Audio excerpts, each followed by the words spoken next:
ইসরায়েলের সর্ববৃহৎ বিমানবন্দরের কাছে ব্যাপক অগ্নিকাণ্ডের ঘটনা ঘটেছে।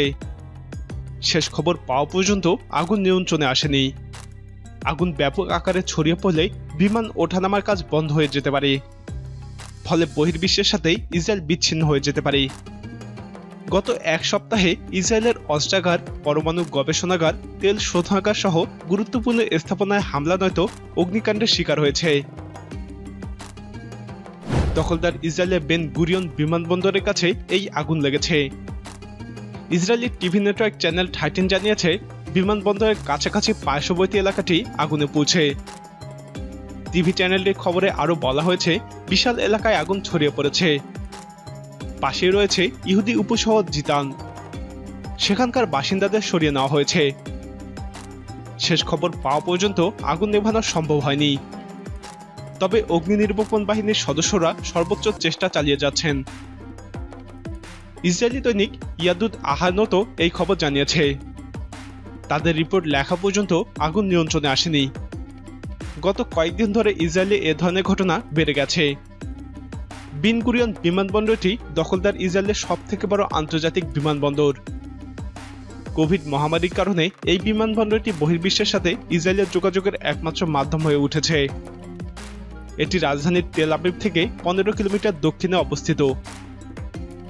এই বিমানবন্দরে ইসরায়েলি বিমান বাহিনীর 27তম স্কোয়াড্রনের অবস্থান।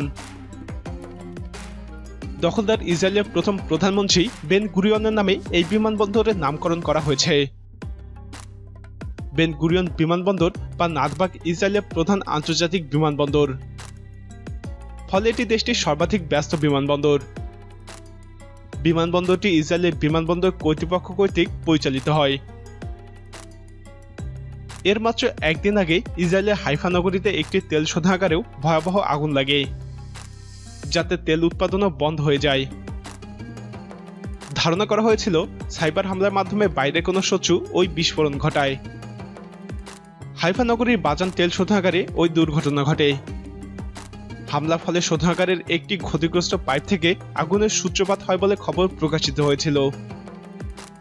অগ্নিকাণ্ডের ফলে শোধনাগার থেকে তেল সরবরাহ বন্ধ হয়ে যায়।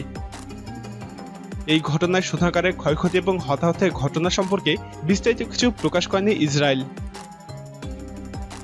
এই ঘটনার আরও 3 দিন পূর্বে ইহুদিদের ধর্মীয় উৎসবে যোগদান করতে গিয়ে অর্ধশত ইসরায়েলি নিহত হয়। গত এক সপ্তাহের মধ্যেই ইসরায়েলের মিসাইল কারখানায় বিস্ফোরণ এবং পারমাণবিক গবেষণাগারের পাশে মিসাইল হামলার ঘটনা ঘটে। এছাড়াও শত্রুদের আক্রমণে ইরাকে ইসরায়েলি সেনাবাহিনীর সদস্য এবং গোয়েন্দা সদস্য মোসাদের বেশ কয়েকজন কর্মী নিহত হয়। মূলত ইরানের নাতানজ পরমাণু গবেষণাগারে ইসরায়েলের সাইবার হামলার পর থেকেই ইসরায়েলে এ ধরনের বিপর্যয় ঘটে চলেছে। ইরান সরাসরি ইসরায়েলের প্রতি প্রতিশোধের হুমকি দিয়েছিল, তাই এসব ঘটনা ইরান ঘটাচ্ছে বলেই সন্দেহ করা হচ্ছে। প্রিয় দর্শক, সত্যি কি ইরান এসব হামলা করে ইসরায়েলের উপর প্রতিশোধ নিচ্ছে? আপনার মতামত কমেন্টে জানান। নিয়মিত এরকম আপডেট পেতে আমাদের চ্যানেলটি সাবস্ক্রাইব করে আমাদের সাথেই থাকুন।